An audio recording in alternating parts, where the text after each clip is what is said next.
Hello everyone, this is Erik, the Asian movie enthusiast, and this is part 3 of our exploration of Asian horror films released during 2008. Now, all of the movies I am covering tonight in this video I did enjoy to a greater or lesser extent, and as always, titles for all of the movies I discuss will be listed in the description box below. So the first film tonight is a pretty interesting one, I think, and it is called The Deserted Inn. And this one is from mainland China, so it is not a Hong Kong horror film. It's a mainland Chinese horror film. It's kind of a horror romance hybrid. Now, this is about a music composer whose career has hit rock bottom when he's unable to come up with another surefire hit after he launched his career a few years back. He has also just split up with his longtime girlfriend when she pressures him to get married. So in an attempt to take his mind off of his problems and seek some inspiration to write the next hit he sorely needs, he travels out to a picturesque deserted inn that is being tended to by a caretaker. Now, after checking in, however, he encounters a series of strange events, like a woman singing during the night and strange people wearing traditional Ming Dynasty clothes on the street corners, who then vanish in just a blink. So this sounds kind of like a generic ghost story, right? And it does kind of play out that way for the most part. But those of you who are familiar with mainland China's horror films will rightfully expect a de-emphasis, so to speak, on supernatural phenomena. So that's actually an advantage in The Deserted Inn, because the film spends most of its time on the self-imposed work-related pressure of the protagonist. He puts a lot of pressure on himself to get this next hit. And there's also an emphasis on the multiple romantic relationships that, kind of drive the conflict that is revealed during the second half of the movie. So those are all positives, I think. There are some nice natural environments here and some atmospheric architecture to behold. Stuff like decrepit stone buildings, old wooden structures, stuff like that. I like how the ghost also occasionally shows up while caked in mud, which was a different presentation than what I'm used to, so I like that. But with that said, there are a few flaws that really kind of bring this film down quite a bit. The big one, I think, is that overall it feels kind of cheesy and melodramatic at times. And the reason for this is, to a lesser extent, the uneven acting. I did like the acting overall, but it is a bit uneven at times. It's not always good quality. But the big negative of this film is the scoring and music. I mean, it's definitely the worst thing about this movie. Because it is embarrassingly overdramatic at times. We're talking like soap opera-ish type crap music that's blared into your ear at the worst times possible. Which is kind of a shame because at other times in the movie, the scoring and music is actually quite good. During like the horror scenes and like the atmospheric moments, those are good. But once it tries to get into like the more dramatic moments, the music just doesn't work, man. Doesn't work at all. Does not. Also, I think the twist near the end does not entirely make sense.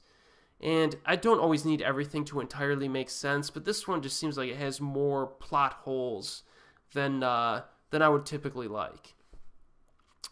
And I actually recently rewatched this movie because I had ordered it online. I just got the DVD in a few nights ago. And I noticed that it just did not hold up quite as well as what I remembered it to be.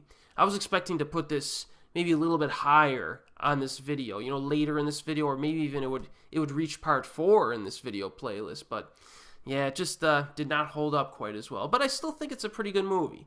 It has some interesting stuff to it, some nice architecture, so I do recommend it. Now, the DVD availability of The Deserted Inn is that it is moderately available on Region 3 DVD, but occasionally you could find it in all region format as well. Alright, our next film tonight I also rewatched. This week, for some reason, I felt like I had to rewatch a higher percentage of these films that I'm covering. For some reason, I just really felt like it had to be done.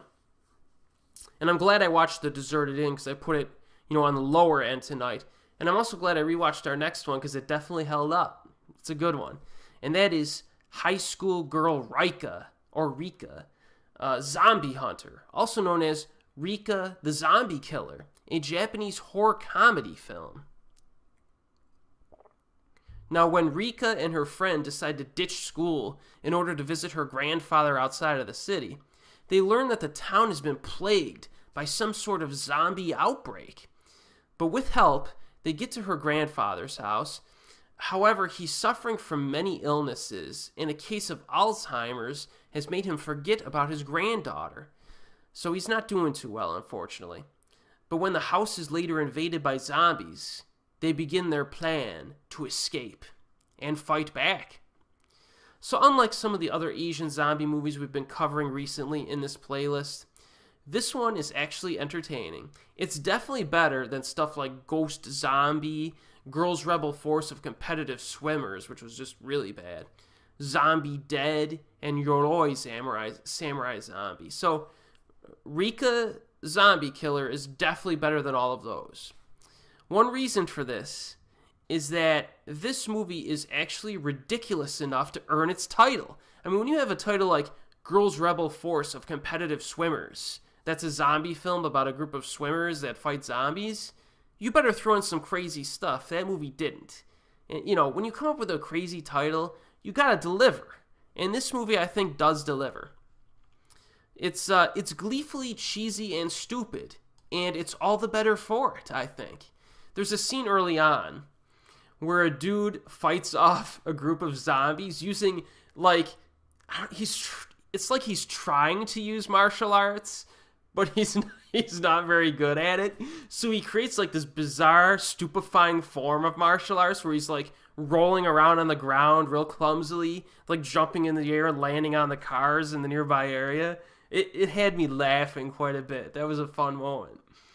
Also, near the midpoint of this movie, one of our main characters gets an upgrade in terms of ability that is quite unusual and very amusing. So at times, the comedy, you know, it is a bit silly at times. It is, but some of the scenes in this movie I thought were really funny. The zombie attacks actually start right from the beginning, and the pacing is generally pretty good. There is a few slow moments during the middle, but nothing too bad. There is actually a pretty good amount of blood and gore in this as well, mostly involving some nasty neck bites. When the zombie bites a human's neck, the camera just kind of lingers on it for, like, I swear it must have been 10 to 15 seconds for each of these bite scenes, and there's at least like 3 or 4 of them. We're just like ripping the flesh off of like the person's neck, and the blood just like gushing out. I was kind of surprised, but that was pretty gory, a bit stomach churning. The zombie makeup is pretty bad for the most part, but there are a few zombie designs that get ridiculous, and you'll know when you see the movie. I think there's 2 or 3 zombie designs that are absurd. One of which is the, I guess I would call him the King Zombie, who shows up near the end, who basically looks like a rubber suit monster demon of some kind. He's fantastic, by the way.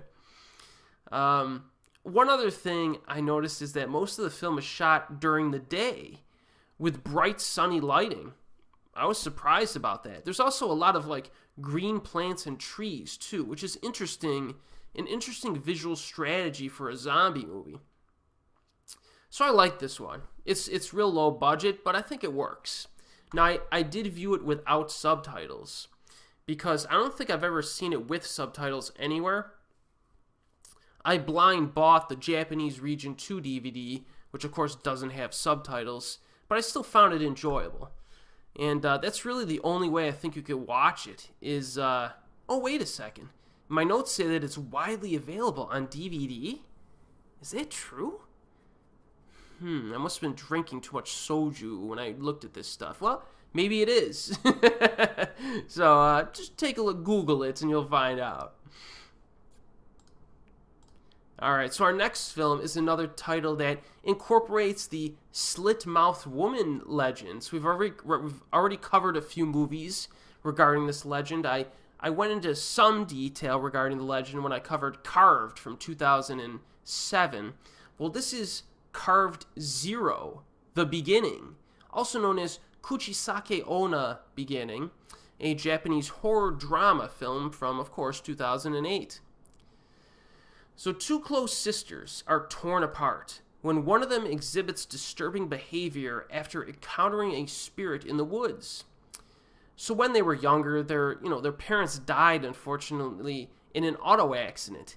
So the older sister kind of quit school, basically, got a job to support her younger sister. But the younger sister developed some type of a psychological problem due to a burn that she suffered on her face, and also attempted suicide at one point. So, in response to this, the older sister arranged plastic surgery to repair her younger sister's scars, but the little sister is still kind of messed up in the head, even though physically she looks normal.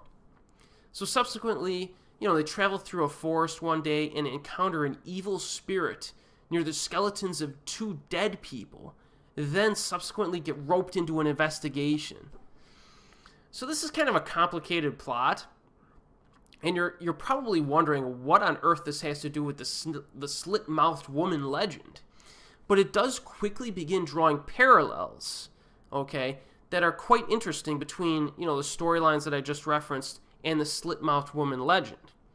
So this Kuchisake-Onna in this film acts a bit differently from what you usually would see her act in Japanese horror films or even in Japanese literature.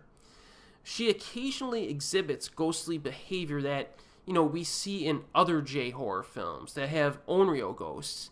But the Kuchisake-Onna isn't really an onryo, so it kind of blends the two together, and I think it actually works pretty good. This film is deliberately paced, but it also is quite eerie and does not go for cheap scares, which is always a big plus for me. There are actually some macabre moments as well along the way, especially down the stretch. There are also a few affecting dramatic elements as well in this film. So, despite the low budget, I rewatched this one recently as well, and I think this one holds up. This is a pretty good flick.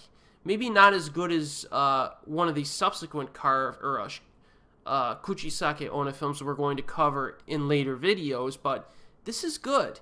And the DVD availability on this one, though, is that it is difficult to find on DVD, but it is available on YouTube with subtitles. So if you want to check it out on YouTube. Okay, our next film here tonight is more well known. So if you're listening to me tonight and you're falling asleep because you don't care about any of the movies I'm covering because you've never even heard of them before, the next one you may have heard of. And it's a Korean horror film, a South Korean horror film, and it is called GP 506, also known as The Guard Post. So in this one, a military investigation team visits a guard post to determine the mysterious events surrounding a mass murder. This particular guard post overlooks the DMZ, which I think is the border between North and South Korea, and an entire platoon was wiped out within it. So a soldier is discovered with a bloody axe in his hands and then subsequently falls into a coma. So a lot of weird stuff going on here. But as the investigation unfolds, another survivor is discovered. Perfectly unharmed and holding the key to the case is the platoon leader. But due to political pressures aimed at covering up the incident, the lead investigator has only one night to figure things out. So overall, I thought this was a good flick. It took me multiple viewings to really appreciate it. It's a bit on the long side. The first time I saw it, I think I was tired, and I kind of, sometimes when you watch a movie when you're tired, you erroneously blame the movie for falling asleep during it. I think that happened to me the first time I saw this one. It's pretty slow-paced, but the second time I watched it, when I gave it a second chance, I really enjoyed it quite a bit. It has a nice mix of drama and horror, has that investigation element, and it's not like, a Ringu investigation or a Ju-on investigation where you have somebody, a normal person investigating a ghostly phenomena. This is an investigator who comes in and is investigating like a mass murder. So it's a different element at play there. One negative, I think, is that it is a little bit too long at 2 full hours, especially considering that the viewer will basically know the reason for the massacre by around the midpoint, but then it uses that to jump into some other stuff during the second half. From what I remember, the lead actor in this has been in a number of South Korean movies, and I always enjoy seeing him. When you watch this movie and you see the lead actor, you may recognize him. I think he played one of the old man in Midnight Ballad for Ghost Theater. I think he played the gangster boss in A Bittersweet Life as well. So he's one of those characters who's like, I can't always remember his name as an actor, but whenever he shows up, I'm always happy to see him. So GP506 is a good quality flick. I recommend it, especially if you're into Korean horror films. It's one of the better ones for this year, I think. And it is available on Amazon streaming, as well as, I think it is available also on DVD. You might have to do a Region 3 on that one, though. Or it might be all region as well, or Region 1. Do a look. GP506, I remember, had multiple releases, so it all depends on when you search for it and what's available when you search. All right, we're back to the obscure stuff. We are back to the obscure stuff. Our next one, I did want to rewatch, but, and I found a copy online, but it's in the mail, and I have no idea when it's coming in. So I'm just going to roll with it, and rely on my memory and notes. And this one is called Scare to Die, a Hong Kong horror anthology. So this is an anthology of 3 horror films, 3 horror short films, 2 of which are solid and 1 of which is not. Now the first story is entitled Gambling Man, and it's basically a horror comedy starring Sam Lee, who was in many Hong Kong comedies during the early 2000s. This guy uses a supernatural means to win big money at a mahjong table, which leads to lots of people kicking the bucket. So basically, this guy's like a down-and-out gambler, and he owes a big sum of money. He's got debt on his hands, so he's getting desperate. He's got to go on a winning streak here and win the money back to pay off the loan sharks. Otherwise, they're coming after him.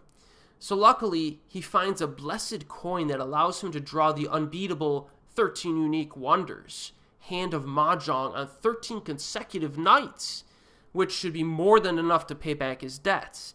But the problem is that every time he uses the coin to win, someone else dies a gruesome, gory death.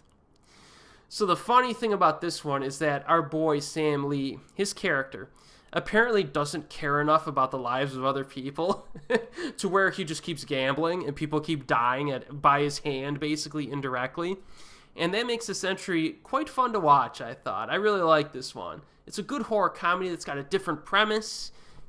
Sam Lee isn't necessarily a great actor, but he's good when he's put in the right situation in the right role, and I think this is one of his better roles. So Gambling Man I liked.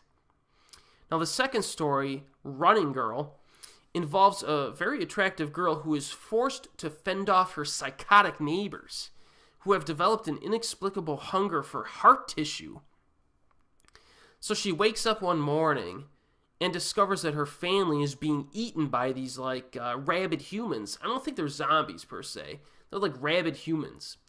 And everyone around her has become almost, well, I guess they are kind of like zombies. Since I haven't rewatched this one recently, I can't remember what they exactly look like, if they were corpse-like or normal looking. So they're zombie-like, I'll tell you that much. And she has to basically pick up an axe and fight back. I mean, that's basically the whole premise of the film. Or her heart will be lunch for the living dead. So this segment uses kind of a cool foreshadowing device at the very beginning, which I appreciated. The biggest positive to this short film, as well as the previous one actually, is that these films waste no time. They throw their characters into precarious scenarios, and they just let them go. Things just happen right from the start. Pacing is pretty non-stop, so that's good. There's not a whole lot of character development here. but no one really should care when it's this much fun to watch. Yeah, the first 2 segments of this anthology I really enjoyed. They get my seal of approval. But unfortunately, the third story, entitled Dying Boy, definitely brings this anthology down a notch. So a slacker basically signs up for this thing called Scared to Die, the title of the film, a reality game show with a prize purse of over $100,000. He's supposed to survive a haunted house, but for some reason, the game show's manufactured scares at the haunted house begin to follow him everywhere, even to his apartment. So, is this Scared to Die thing, is the production crew trying to actually scare him and surprise him, or are there real ghosts trying to take him out of the game permanently? So it is an interesting premise here in this particular short, but I thought that it was a mostly stupid segment in terms of execution. The guy is like this goofy guy, and the occurrences seem just kind of random. If there was some type of strategy or methodology to the scares where it could more convincingly, fool you into thinking that it's human or ghost, it might have been more interesting. But it's just kind of like random stuff that's chucked in. I do like ambiguity in horror films, but the script in this I thought was legitimately just bad. They didn't know what they were doing while making this. So it just turned out to be kind of a mess that was just like a bore to me. Now, if I were to rewatch this, you never know, I might like it a little bit better, going in with lower expectations. But the third segment here, Dying Boy, I did not enjoy. But 2/3 of this anthology are very enjoyable, and therefore I recommend it. Now, the availability here, as I just said, is that it is, it's kind of difficult to find on DVD. I just bought one on eBay, but I didn't see any others out there, so I may have gotten the last one, I'm sorry. But, just look for it. I'm sure there's ways to get it online, so to speak, but if you want to do it legitimately, you might have to wait for another copy to surface. Alright, our next film here is another one that I was able to rewatch, and it held up. And that is called Scream Girls, also known as Hikiko-san, a Japanese horror film from 2008, of course. This is a dumb title, Scream Girls, let's be honest, but it is a good movie. Kind of like Horror Hotline Big Head Monster when I covered it back in the day. Now, a girl named Hikiko Mori was taunted and bullied relentlessly by her classmates, eventually resulting in her accidental death. Now, holding a grudge against all bullies, Hikiko's spirit now haunts her former school, slowly gathering the strength to exact vengeance on the living. A group of frightened schoolgirls decide to investigate the rumors further, and what they find convinces them that they have to stop the spirit of Hikiko-san before it's too late.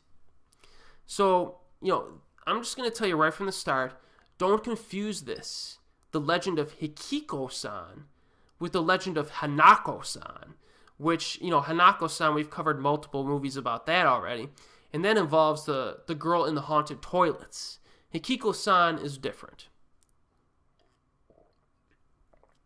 This one is a low-budget kind of psychological horror film that actually has some similarities to another film we're going to cover from this same year, which will appear in part 4. Which I will get to in my next video. Not quite as impressive as the film I'm going to cover in that video, but this one is also successful at establishing dramatic weight, especially when the vicious bullying tactics arrive near the midpoint, and the convincing character transition for the protagonist. There's a slight ghostly presence that's emphasized throughout, but it only lingers as a backdrop to the psychological horror of our protagonist. Some scares do occur during the daytime in open fields. That's kind of a theme for this video, isn't it? So Rika, the zombie killer, also had a lot of horror scenes out in the open during the daytime, and Hikiko-san also has that. And it's quite unique, I think. The scoring and sound effects are also very good in this one, despite the low budget.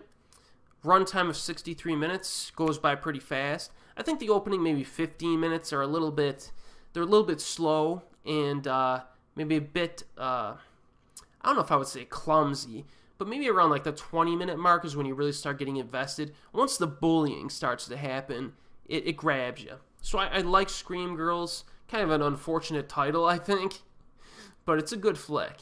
And Scream Girls, unbelievably, is widely available on DVD. Very unknown film. I liked it, though. Alright. Our next film here, I think, is pretty underrated. It gets mixed reviews online.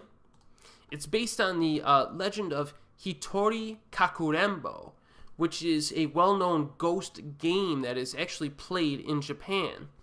There are some very strict rules that you must follow when you're playing hide-and-seek with ghosts, obviously. If you do not follow them properly, bad stuff can happen to you. And this film is called Hide and Go Kill from Japan. So some school kids play hide-and-seek with ghosts. So basically, a film starts with a blog on a mysterious website that quickly spreads like wildfire, starting a dangerous online game. So at 3 o'clock in the afternoon, a teddy bear stuffed with rice and nails is sunk into a bathtub. The lights go out, and the player is required to stab the bear with the knife, then write their experiences in the blog. There's also some additional nuances here that I'm not going over. But lately, the comments on this blog have taken a dark, demented turn, almost as though the players themselves are being possessed. So I think Hide and Go Kill has kind of a similar style to the Ju-On films. In its structure, this one has 3 separate stories, and its use of deliberate pacing to create an ominous mood. The horror scenes are mostly good, I think, in terms of effectiveness and avoiding jump scares. The Onryo ghost does make a few appearances, but the rituals that are used, involving dolls, salt water, rice, etc., kind of add a different flavor to this. And they're used to play, they're implemented during the game of hide and seek, with the spirits contributing some novelty in how they interact with the players. You know what I mean? I wouldn't say that necessarily the ghosts kill players in different ways. It's similar to Ju-On, but I think because the onus is on the players, really, to execute things properly, I found it to be refreshingly different. I also liked the internet discussions as well. If you've seen All About Lily Chow Chow, which is a good Japanese drama, there was a lot of, scenes where, like, the screen would go blank. The letters would come on screen, the Japanese characters would come on screen, there'd be the English subtitle underneath it, and you'd hear the clicking of a keyboard. They do a lot of that in Hide and Go Kill, like in between the horror scenes, like to bridge them. And it works here because, like, all the sound drops out. You hear a keyboard clicking, and then there's like there's a lot of ominous noises that are used during that. So you feel like you're alone at your computer, communicating with these people that are, in different places, and you're actually playing the game. I just kind of like that. I don't know, it's kind of a small thing, but I enjoyed that. Scoring and background sounds are very good in this. Very good in this. Very eerie. And I think it might be the single strongest positive to Hide and Go Kill. It's just the sound design. Really, really adds a lot. I rewatched this one lately, and it did kind of creep me out a little bit. And for some reason, this movie gets a lot of mixed reviews online. I'm kind of in the minority for really liking this one. But, I said it before and I'll say it again, I just don't care how a movie engages me. And this film really doesn't have much character development. It doesn't have a whole lot of story to it, but I don't know, I felt engaged and a bit creeped out at various points. So, it grabbed me enough. I'm kind of a sucker for atmosphere, though, and this film definitely relies on its atmosphere. So just to let you know. The sequel, though, Hide and Go Kill 2, Creepy Hide and Seek, is actually better than this, and we will cover that one when we reach 2009 in this playlist.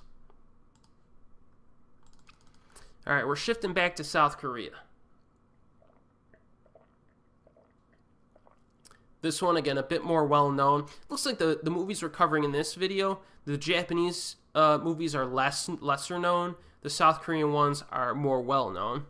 Just how it's going tonight. This one is called Loner. And I think an alternate title is Hikiko Mori, which, if you've seen my previous videos, you know what that is. And it's a South Korean horror drama. So Ha Jung and Suna are best friends and students at the same school. However, while Suna has a happy and outgoing personality, Ha Jung is often the target of extreme cruelty at the hands of bullies. So after her best friend's strange suicide, the formerly bright and outgoing Suna locks herself in her room and becomes a recluse. She refuses to open the door to anyone and acts as if someone is in the room with her. So her personality degrades to the point where her uncle turns to his fiancée and says, listen, I need some help with this girl. And a psychiatrist who specializes in hikikomori comes to help. Now, hikikomori is a Japanese term to describe those who, shut themselves off from society and usually confine themselves to a single room or location, attempting to avoid all human conflict. So the outcome is somewhat terrifying in this, as supernatural occurrences collide with dark family secrets. So I think this is a film about people who, since it's a film about people who isolate themselves, it is kind of an interesting, I guess, phenomenon that actually occurs in real life. I did previously discuss Hikikomori. Again, this is a real-life phenomenon. You should remind yourself of that. I actually went over this concept during my review of Castaway on the Moon, the South Korean romantic comedy, believe it or not. So if you want a little bit more info on this phenomenon, check out my review of that movie, which is awesome. So you have that element of isolation in this film, right? With the plights of the characters being nicely fleshed out and the resolutions to their condition of self-inflicted, solitary confinement being rather interesting. And there's one scene, I think, during the middle that is effectively disturbing as well. I do think that the second half isn't quite as good as the first half in this film, due to some melodrama that's dropped in, which I thought they could have excluded, and a little bit of a pacing drag. But I do think this is quite good. I enjoyed this one. It's a different kind of horror movie for various reasons. You have a shifting between lead protagonists. It almost hands itself off to a few different leads, which was kind of interesting, I thought. There's some genre cliches that are actually used to manipulate the viewer. I like that. There's, the storyline is a bit unpredictable. It's also pretty complex, with a mystery that requires your undivided attention. This is one of those movies that you really should pay attention to the details, because that'll help you figure out and understand things when it reaches its end. So I definitely recommend Loner. It is available on YouTube with subtitles. Not sure about its DVD availability, though, but I definitely know it's available on YouTube for you. That'll probably be the easiest way to get it. All right, 2 films left tonight. Now, when I reviewed The Screen at Kamchanad in a prior video in this playlist, I promised you that I would give you an entertaining Thai horror film that revolves around a cinema location. And here it is. I'm about to give it to you. And it is called Coming Soon, from Thailand. So a debt-ridden theater projectionist who has promised a bootleg of a much-hyped upcoming Thai horror film to someone else. I don't know if it was a criminal or someone he just owes. Gets into trouble. Okay, this film concerns the vengeful spirit of a crazed village woman who was hanged after she had been discovered abducting and blinding children. So after the disappearance of... So this guy goes to this movie, right? He's a projectionist. He watches this movie that's based on this woman, and he illegally records it. All right? But the disappearance of his friend, who was also taping the movie in the theater with his camcorder, causes problems because he recovers his friend's camcorder and sees footage of his friend cowering in fright at something he had seen. So our protagonist then runs the horror movie himself in the theater. There's really no reason to think there's anything too wrong here. But he's shocked to see that his friend is inside the movie with his eyes carved out. That's pretty disturbing. At that point, I think I would freak out. So the next day, the movie theater staff look for the missing bootleg video, and this guy encounters the evil spirit from the movie. So, there's some bad stuff going on here, some bad history regarding this film, the woman it's based on, and crap just hits the fan. So that's the premise. So regardless of some of the similarities you may find to other films involving cursed technology, this one has enough to distinguish itself. The cinema setting is one big reason. Cinemas are not like hospitals, right? Because I associate happiness and fun with the cinema environment. Going to the hospital is not fun. So, you've had multiple horror films that were in hospitals. It's consistent with I guess, the theme of horror. A cinema isn't necessarily consistent. So you have like that juxtaposition of an enjoyable environment that gets thrust into a horrific situation. I kind of like that. I also like how the story shifted in a slightly different direction during the second half that kind of uses twists that flowed naturally with the storyline. There are also some effective horror sequences with some violence against children, which I always enjoy, as long as it's fictional. The two leads are well acted, and the final half hour is satisfying. It ends well. It finishes. The ending legitimately creeped me out. Now, this also has a shorter runtime of 84 minutes, so it flies by nicely. Coming soon is good. I enjoyed it. Now, availability of Coming Soon is that it's difficult to find. Couldn't find it on YouTube. I have a DVD in my collection. I think it's a Region 3 or 2 DVD. So, just keep checking, keep Googling it. I bet you a DVD will pop up again if you really want to see it. Alright, our final film tonight is another Thai horror film, and that is Art of the Devil 3. A young man returns to his hometown. He misses his mother, Dawn, I think that's her name, Dawn, who was poisoned by his father. Well, that stinks. But he soon learns that his family will use black magic to bring Dawn back. They hire a human warlock. Well, that's a really bad idea. Come on, guys.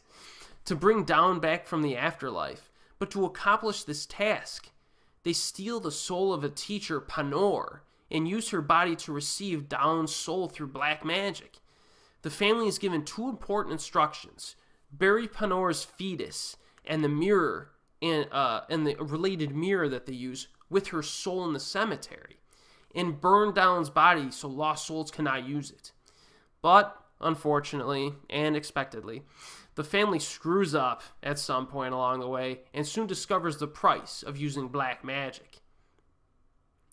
So the cycle of vengeance is showcased in this third entry of this Thai horror series.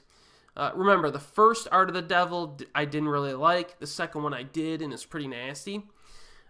This one, Art of the Devil 3, acts as a direct prequel to Art of the Devil 2. The opening half hour is a little bit sloppy here, but things improve significantly during the lengthy resurrection ritual that's showcased, which is pretty cool. Sets into motion some interesting conflicts after that. The final third ramps up the violence, as you would expect from the second film, as it shifts to a witchcraft slasher flick and provides some nasty death scenes. Art of the Devil 3 keeps the gritty aura of Art of the Devil 2 and offers a refreshing blend of different horror genres. You get some drama here, some spell casting, and torture to boot. Also, the actress who plays the teacher is quite good, and she's the same actress who was showcased in Art of the Devil 2. So you have that consistency there. So as I always say, I would say watch Art of the Devil 2 first, Art of the Devil 3 next, and if you like both of those, then you could go back to Art of the Devil, the first one, which has an unrelated storyline. 2 and 3 are related, the first one isn't. And the first one's the weakest. So DVD availability is that Art of the Devil 3 is widely available on DVD, so have at it. Alright, so that's part 3 of our journey through Asian horror films from 2008. And be sure to join me for part 4, where we will cover some of my favorite films from this particular year. And as always, we'll see you next time.